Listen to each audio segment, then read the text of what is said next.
എന്ത് ഞാൻ പോയി കടന്നുറങ്ങി. ഇടാളിന്റെ വെളിച്ചൊക്കെ ഉള്ളിക്ക് ഇങ്ങനെ വരും, മറന്റെ ഉള്ളിൽ കൂടി വരും ഇടാളിന്റെ വെളിച്ചം. പോയി കടന്നുറയും.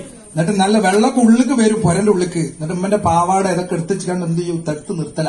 രണ്ടടിന്റെ ഒരു കട്ടിലുണ്ട് പൊരന്റെ ഉള്ളില്, വാപ്പക്കുള്ള, വാപ്പാടെ മൂപ്പനാണല്ലോ, വാപ്പക്കുള്ള. നമ്മളൊക്കെ ഒരു ഉടുത്താടും ഇല്ലാതെ കുറെ മക്കൾ നിലത്തിങ്ങനെ കിടക്കല. വാപ്പന്റെ തുണിയാ നമ്മളെ പൊറപ്പൊക്കെ. അങ്ങനെയുള്ള ഒരു കാലം കഴിഞ്ഞു. ഭയങ്കര സ്നേഹവും സൗഹൃദമൊക്കെ കഴിഞ്ഞു പോയ ഒരു കാലം മാറി. ഇപ്പൊ ഒരു റൂം തന്നെ, അന്നത്തെ നമ്മളെ പൊരന്റെ വലിപ്പുണ്ട് ഒരു റൂം തന്നെ അല്ലെ. എന്നിട്ട് ഒരു മൊബൈലും നമ്മളും AC റൂമൊക്കെ ആയിട്ട് TV ഒക്കെ നമ്മളവിടെ കഴിഞ്ഞാട്ട് പോയി. വലിയൊരു സെറ്റപ്പും ഒക്കെ ആയി. പക്ഷെ എല്ലാരും രോഗികളായി പോയി. പണിയൊന്നുമില്ല, നല്ല സാപ്പാടാണ്, ഒക്കെ രോഗികളായി. ഇപ്പൊ അധ്വാനമൊന്നുമില്ല.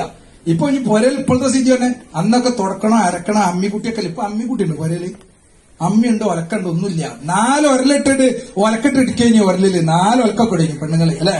ഇപ്പൊ എന്തോ ഒലക്ക ഒരലൊന്നും ഇല്ലല്ലോ, പൊരലൊക്കെ പോയി, ഒക്കെ സ്വിച്ചായി.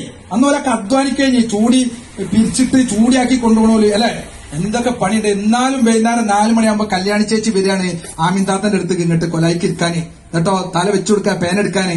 എന്നിട്ട് ഓല് പേനും ഭർത്താനൊക്കെ ആയിട്ട് എന്നിട്ട് ഈ പണിയൊക്കെ എടുത്താലും ഓൽക്ക് എന്തുണ്ടെങ്കിൽ സമയം ഉണ്ടെങ്കിൽ. ഇപ്പൊ ഇതൊക്കെ സ്വിച്ച് വാഷിംഗ് മെഷീനായി, മറ്റേതായി മറിച്ചായി, ഒക്കെ ആയി. എന്നിട്ട് സമയമുണ്ടോ? സമയമില്ല. ഒക്കെ വാട്സപ്പ് കൊണ്ടുപോയി, ഫോൺ കൊണ്ടുപോയി പോയി. തിരുമ്പണേന്റെ ഇടയിൽ വന്ന് നോക്കുക മെസ്സേജ് വന്നോന്ന്. ഒരു സ്വസ്ഥത കിട്ടില്ല. രാത്രി 12 മണി വരെ ഇങ്ങനെ പിടിച്ചാ കിടക്കണേ. എന്നിട്ട് ആ കിടക്കണേന്റെ ഇടയിൽ ഇങ്ങനെ ഉറങ്ങിപ്പോവാ. ഇത് വല്ല കാലൊന്നും പോയില്ല, കുറച്ച കാലം ഓടുള്ളൂ കപ്പല്. ഇതൊക്കെ ഇങ്ങനെ വല്ലാത്തൊരവസ്ഥയിലൂടെ നമ്മളെ നാടും നമ്മളെ ജീവിത ശൈലികളൊക്കെ മാറിക്കൊണ്ടിരിക്കുന്നുണ്ട് വല്ലാത്ത. അതുകൊണ്ട് തന്നെ ഹോസ്പിറ്റലുകളും ലാബുകളും മരുന്ന് ഷോപ്പുകളും രോഗികളുമായിട്ട് നമ്മളിങ്ങനെ എന്ത് ചെയ്യാണ്, എല്ലാ ദിവസം വന്ന പോലെ മാറി നമ്മുടെ ജീവിതത്തിന്റെ ശൈലിയിൽ മാറ്റം വരുത്തണം. ഇനി ഒരു കാര്യം കൂടെ പറയാം. നിങ്ങൾക്ക് ഒരു തലവേദന വന്ന ഉദാഹരണം, ഇപ്പൊ ഇവിടുന്നൊരു തലവേദന, പല്ലുവേദന എന്ത് വന്ന്, സത്യത്തിൽ ഇപ്പൊ നിങ്ങൾ എന്താ ചെയ്യാ? അർജന്റ് ആയിട്ടുണ്ടെങ്കിൽ എന്താ ചെയ്യാം? ഇവിടെ എവിടെയെങ്കിലും പോയിട്ട് മരുന്ന് ഷോപ്പിൽ പോയിട്ട് ഒരു ഗുളിക വാങ്ങി കുടിക്കില്ലേ, ഒരു പാരസെറ്റമോളോട് കഴിഞ്ഞ് നിങ്ങളെ കഥ. നിങ്ങൾ അവിടുന്ന് തുടങ്ങി നിങ്ങളെ കഥ. ഒരിക്കലും ഡോക്ടറുടെ നിർദ്ദേശമില്ലാതെ ഒരു മരുന്ന് പൊട്ടുപോലും നിങ്ങൾ ശരീരത്തിന് കൊടുക്കാൻ പാടില്ല. നിങ്ങളെ കുറിച്ചിട്ട് ഡോക്ടർ അടുത്തെത്തിയ ഡോക്ടർക്ക് അറിയാം നിങ്ങളെ പ്രതിരോധശേഷി, നിങ്ങളെ ഹൈറ്റ്, നിങ്ങളെ വെയിറ്റ്. ഒരു ദിവസം 3 നേരമാക്കി തരേണ്ട ഗുളിക 5 മിനിറ്റ് കൊണ്ട് കുടിച്ചിട്ട് തലവേദന മാറ്റണ്ട. നിങ്ങൾ എന്നെ രോഗിയാണ്. ഈ കിടക്കണ കട്ടിലിൽ ഒട്ടുമിക്ക ആളുകളും സ്വന്തമായി ഇതുപോലെ ചികിത്സിച്ചവരും സ്വന്തമായി മരുന്ന് വാങ്ങി കുടിച്ചവരുമാണ്. ഒട്ടുമിക്ക ആളുകളും ഈ കിഡ്നി പോയത്. മനോഹരമായി കിഡ്നിയാണ് നഷ്ടപ്പെട്ടു പോകുന്നത് എന്ന ബോധ്യം കണ്ടിട്ടാണ്. ചെറിയ തലവേദന വരുമ്പോൾ തന്നെ പാഞ്ഞു പോയിട്ട് എന്ത് ചെയ്യേണ്ട, കിട്ടുന്നതൊക്കെ വാരി കുടിക്കേണ്ട. ഡോക്ടറുടെ നിർദ്ദേശമില്ലാതെ ഒരു മരുന്ന് പോലും നിങ്ങൾ കുടിക്കരുത്. ഡോക്ടർക്ക് അറിയാം നിങ്ങളെ എല്ലാ ശൈലിയും. മറ്റൊന്ന് ഒരു കാര്യം അത് ശ്രദ്ധിക്കുക, എല്ലാവരും പറയാം, മക്കളോടൊക്കെ പറയാം, അങ്ങനെ മരുന്ന് വാങ്ങി കുടിക്കരുത്. ഇപ്പോ നമ്മൾ വല്ലാതെ കണ്ടുകൊണ്ടിരിക്കുന്ന ഒരു വിഷയം ഈ പെപ്സി, 7up, കോള ഇതൊക്കെ അല്ലേ. അത് എന്താ പറയാ, എന്ന് വല്ലാതെ വ്യാപിച്ചു. കുട്ടികളെ കരിയാണെങ്കിൽ തന്നെ ഓൽക്ക് എന്ത് ചെയ്യണം, ഇതിന് കരിയാ, എനിക്കൊരു 7up വേണം, പെപ്സി വേണം അല്ലെ. 1 കിലോന്റെ നെയ്ച്ചോറിന്റെ അരി ഇട്ട് കണ്ട ഒരു പരിപാടി പോലെ വെച്ചാൽ 2 ലിറ്ററിന്റെ 7up വേണം അല്ലേ. ആ കോലത്തിലേക്ക് നമ്മൾ മാറി. ഞാൻ നേരത്തെ പറഞ്ഞില്ല, ഓരോരുത്തർക്ക് 7upന്റെ കുപ്പിയ സർക്കാർ പറയല്.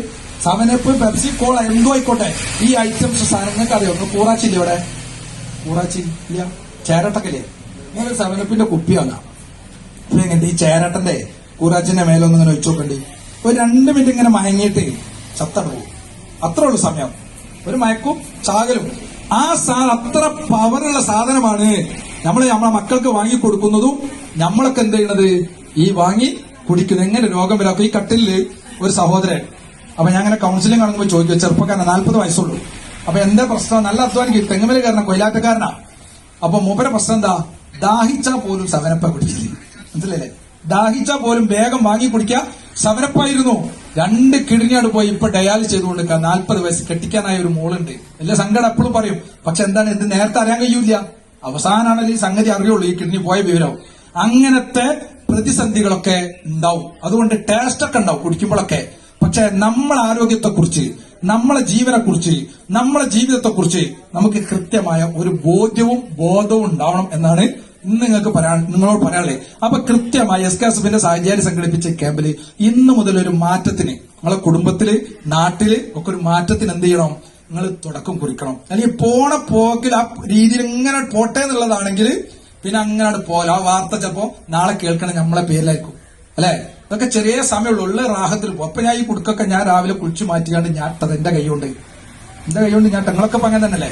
നിങ്ങൾട്ടല്ലേ ഈ പട്ടണൊക്കെ, നിങ്ങളെല്ലാം പറഞ്ഞിട്ടെ, ചുരിദാറൊക്കെ നിങ്ങളല്ലിട്ടെ. ആർക്കെങ്കിലും ഉറപ്പുണ്ടോ ഇവിടെ നിങ്ങൾ ഇന്നിപ്പോ പുര പോയിട്ട് നിങ്ങളാണ് ഈ ഭക്ഷണം കഴിക്കാന്ന്? ആർക്കും ഉറപ്പുണ്ടോ കുടുക്കൈക്ക് നിങ്ങളായിരിക്കുന്നു? അങ്ങനെ ധൈര്യത്തിൽ പറയാൻ പറ്റുമല്ലോ. ആ ചെറിയ സമയമുള്ളൂ.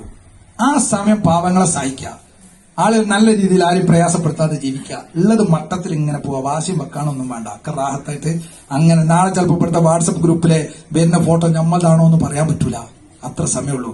അതുകൊണ്ട് സന്തോഷത്തോട് പോവാ. നിങ്ങളൊക്കെ എന്ത് ചെയ്യാണ്, ഞാൻ കൊണ്ടോട്ടിയിലേക്ക് വിളിക്കാൻ, നിങ്ങൾ ടൂർ പോണ വയനാട്, അതുപോലെ തന്നെ ഇടുക്കിയില്, കോഴിക്കോട് ബീച്ചിലൊക്കെ പോലെ ചിലപ്പോ ഇങ്ങനെ ചർച്ച ചെയ്യും. അവിടെ നമ്മൾ പോയത് ഇനിയിപ്പാടെ പോണ്ടാറി അല്ലെ, നിങ്ങൾ എങ്ങോട്ട് പോകണം, നിങ്ങൾ ഒരു ദിവസം കൊണ്ടോട്ടിക്ക് വരി, മക്കളെ പേരക്കുട്ടികളെ എല്ലാരും കൂട്ടിയിട്ട് കൊണ്ടോട്ടി വരി.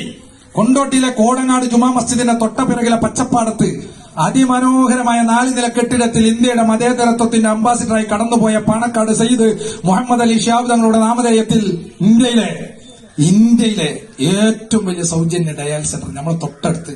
നിങ്ങൾ വന്നില്ല ഇതുവരെ, നിങ്ങൾ വരണം. നിങ്ങളെ നാട്ടിലുള്ളവരുണ്ട് അവിടെ ഡയാൽ ചെയ്യണോല്, നിങ്ങളുടെ കുട്ടികളെയും കുടുംബക്കാരെയും ബന്ധപ്പെട്ടവരൊക്കെ കൂട്ടിയിട്ട് ഒരു യാത്ര കുടുംബസമേതം.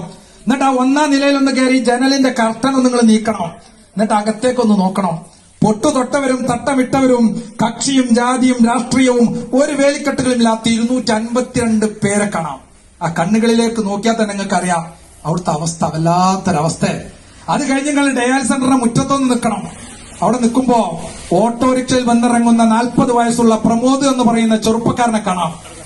2 കാലിനും സ്വാധീനമില്ലാത്ത പ്രമോദിനെ 62 വയസ്സുള്ള തൊഴിലുറപ്പ് ജോലിക്ക് പോകുന്ന പ്രമോദിന്റെ അമ്മ തോളിലിട്ടിട്ട് കട്ടിലേക്ക് കൊണ്ടുപോകുന്ന രംഗണ്ട്. 4 മണിക്കൂർ പ്രമോദിനെ ഡയാലിച്ചതിന് ശേഷം ആ കട്ടിൽ നിന്ന് പടികൾ ഇറങ്ങി വരുന്ന, തോളിലിട്ട് പടികൾ ഇറങ്ങി വരുന്ന പ്രമോദിന്റെ അമ്മയുടെ മുഖം കണ്ടാൽ മതി പ്രിയപ്പെട്ടവരെ, ഒന്നുമല്ലാന്ന് തിരിച്ചറിയുന്ന ചില നിമിഷങ്ങളുണ്ട്. നിങ്ങൾ അവിടെ വരണം, കുട്ടിക്ക് കാണിച്ചു കൊടുക്കണം ഇന്ത്യയിലെ ആ സെന്ററിനെ, വലിയ കാരുണ്യ കേന്ദ്രത്തെ.